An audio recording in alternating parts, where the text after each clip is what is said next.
In my 20 years as a freelance copywriter, I've discovered there are 7 content blocks that successful websites use to capture attention, amplify engagement, build trust, and motivate visitors to take action. Regardless of the web page type, whether it's a homepage, an about page, or a product page, these content blocks are used time and time again. So in this video, I'm going to share with you these 7 essential content blocks, best practices, and real-world examples so that you can write website copy that sells. Ready to get started? Let's dive in.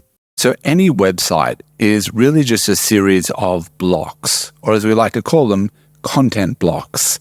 Each block has its own purpose. I'm going to be covering the 7 essential blocks right now. So the first one is the above the fold section. Now, above the fold is the area that you see when you first land on any web page before you start scrolling down the page. And it's super important because that's when the majority of visitors make the decision whether to stay or to leave the website. So it's got a really important job of convincing the visitors to stay. It's the first impression that the visitors have, as I mentioned, and they usually decide within 3 seconds whether or not they'll stay. And visitors ask themselves 3 important questions. The first one is, what is the site about? What can I do here?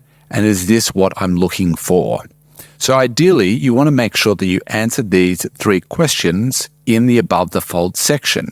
Now, let me share an example with you here from my own website, startcopywriting.com. Feel free to go and check it out if you want to see a lot of these content blocks at play. To analyze the above the fold section of my page, we've got a short headline which reads, "Get paid to write from anywhere." So we know exactly what we can do with this website. We can learn how to get paid to write from anywhere. Then it's got a longer subheadline, which I'll zoom into in just a second, and then a call to action button that says "Get started now." And then we've got the hero image. So I'll break down these sections right now, but let's zoom in so we can see them a bit better. So the subheadline reads, "Let me help you turn your passion for writing into a profitable and enjoyable career that you can do from anywhere, even if you're just starting out." So if you want to think about the headline as, it's got to be short. It can't be more than, say, 7 words typically. So if the headline's short and what we want to do is communicate the main message of what this website is about or what we can do here, such as we can learn how to get paid to write from anywhere, this subheadline allows you to write something longer. So think of the headline as the start of the sentence that needs to grab attention and communicate clearly what the website is about. And then the subheadline can go into more detail and provide more context and benefits, which is what it does here. And then the call to action button is the primary thing that we want people to do on this page. Now, on my page, what I want people to do is to click that button, and then what will open is a pop-up inviting them to opt in to my newsletter. And that's the primary action I want people to take. The photo or the hero image is of myself, and that's because it's a personal brand website. If you're writing for your own personal brand website, you may decide to use a photo of yourself as well.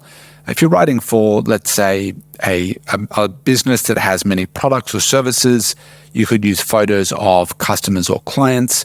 You could use, photos of products. But we want to have an image that represents what this website is about in this hero section of the above the fold part of our website. So zooming out here, let's go on to the next section after the above the fold.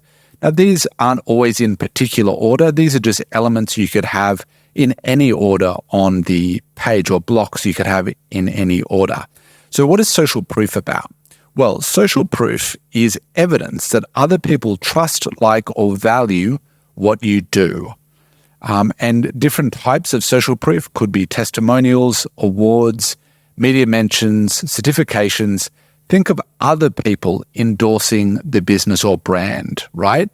And the form, as I mentioned, can be testimonials, awards, media mentions, things like that. Let's take a look at a couple of examples of social proof.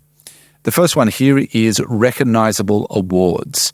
So if it's your business, or if you're writing for a business that has won many awards, industry awards like this example, whether it's a software, SEO software company, and they've won all of these awards. So they've listed them out in this social proof content block as a way to impress the visitor to like say, hey, look, we're trustworthy. All of these awards, we've won all of these awards. We've been, endorsed by all of these awards. So obviously we must be good. Another example can be, again, from my own website. I've run workshops in the past coaching different brands on copywriting, and these are some of the more recognizable brands that I've coached. These are executives from those companies that attended my workshops. So obviously these are recognizable brands, and that's going to show my visitors, hey, Jesse has coached these brands and therefore he must be good.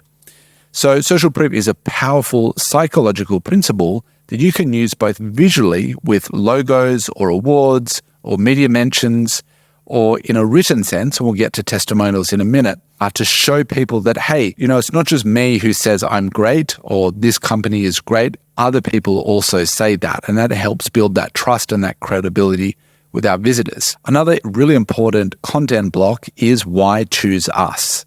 You want to answer the question that your visitors are subconsciously thinking, which is, why should I choose you over the competition? Typically, the reason we want to do this is because 81% of shoppers conduct online research before buying.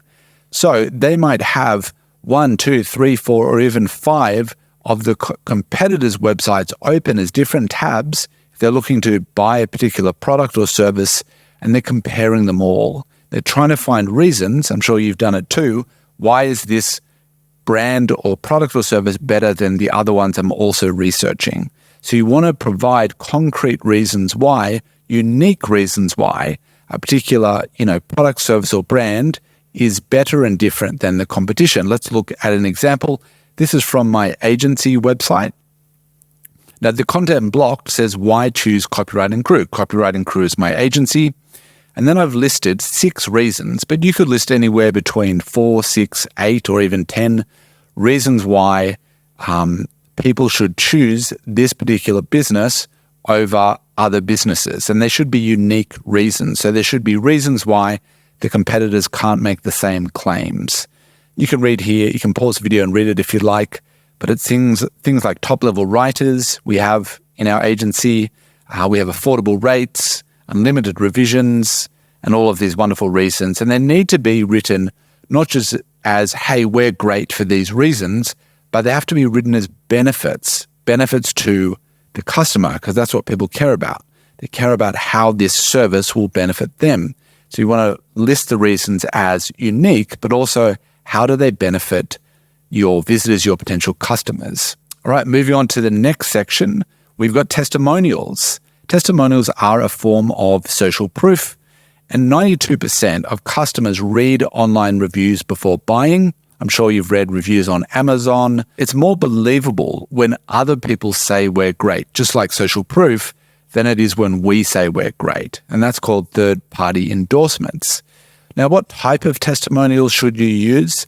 Well, I think there's really 2 types. One is testimonials from authority figures in that space, right? So if I'm selling, let's say, technology, and I have a leader in technology endorsing the product, well, that's a testimonial. You'll often see celebrities endorsing products, and they're paid to endorse those products.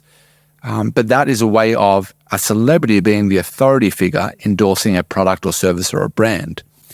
The other type of testimonials you should look at getting, and I actually prefer, are relatable testimonials, meaning testimonials from people who are similar to the ideal customer that you're targeting, that are similar to the target audience, because they are also customers and, from that target audience.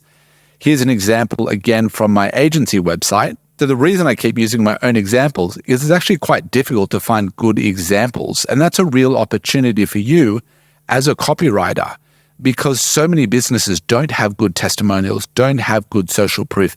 They don't follow a lot of these elements. And that's an opportunity because you can learn this stuff and then use it when you're writing for those companies. The elements here I'd like you to look at are the specific benefits used in the testimonial. A lot of testimonials are bad. Why are they bad? Because they don't really say anything at all, or they're long-winded, or they're unbelievable. They sound too good to be true. What you want to have, as opposed to a vague or long-winded testimonial, You want to have a testimonial that is specific in the benefits it mentions, in the claims it makes, in the results it talks about. Those are the best kind of testimonials, not vague testimonials that don't really say anything at all. You also want to make sure that you can include elements, whether it's a video, like in this case of Carl, or a photo of the testimonial giver.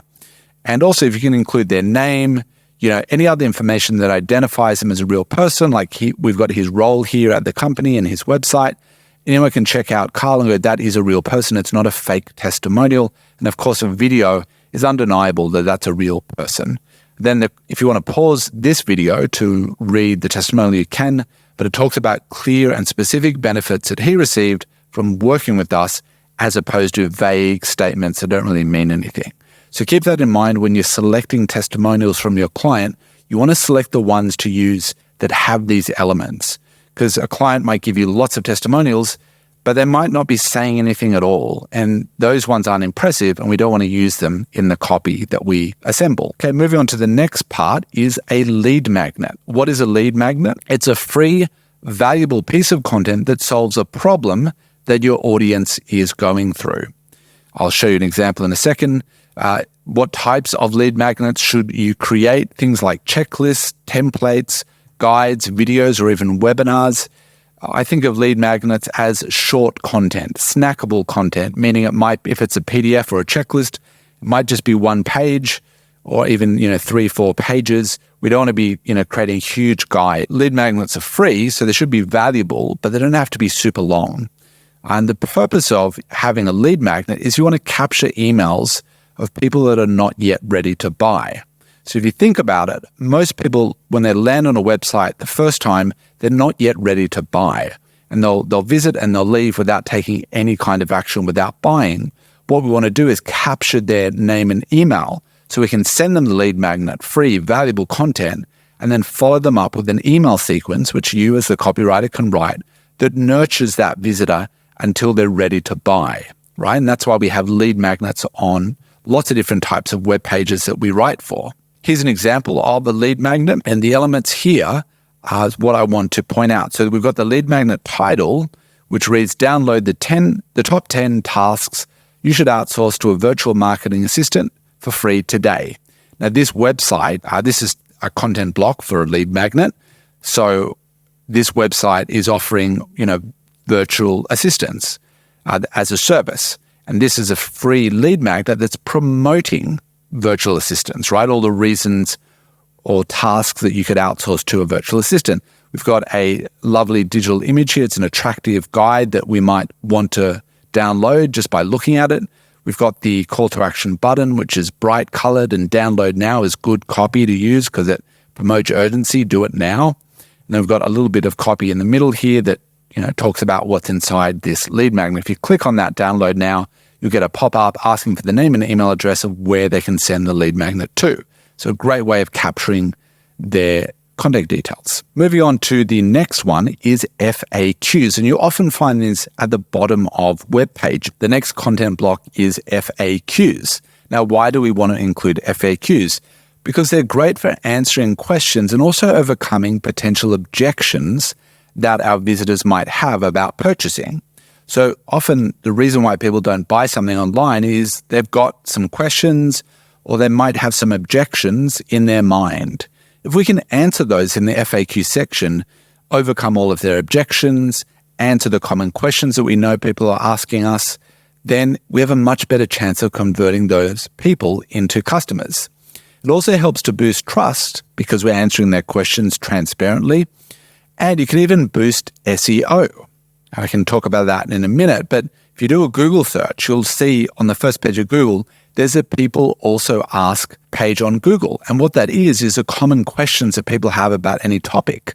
So if we answer those in the FAQ on our page, we're much more likely to rank for some of those answers on Google.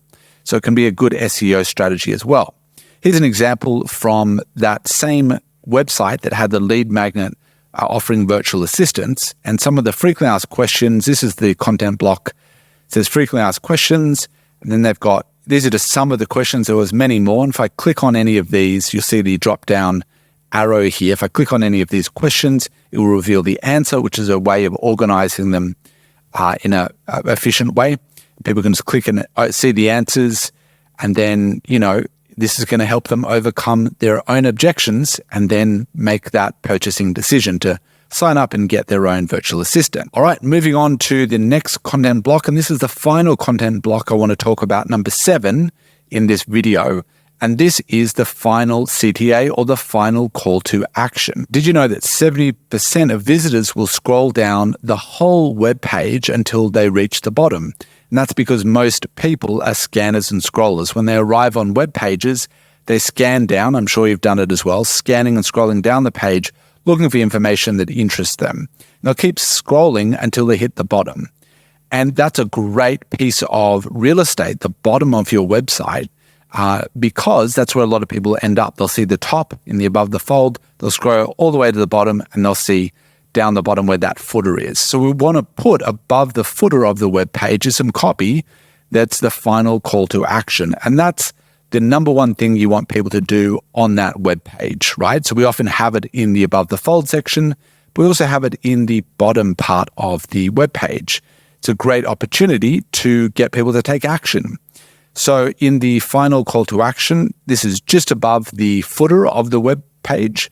It says, ready to put your content on autopilot. Again, this is from Copywriting Crew, my own agency website. And then I've got a little form which they can fill in and then click get started to then go over to the next page. So this is what I want them to do. Fill out this form and click get started. The headline grabs their attention with an enrolling question. And then the button is a bright contrasting color, which is 2 words, get started, which motivates people to take action and fill in a simple form. And that's my final call to action section or content block on this page. Now, if you enjoyed watching this video, then you'll probably love my free newsletter, where I share copywriting tips and examples every single week. You can sign up for free by visiting startcopywriting.com or clicking on the link in the description below this video. Thanks for watching, and I'll see you in the next video.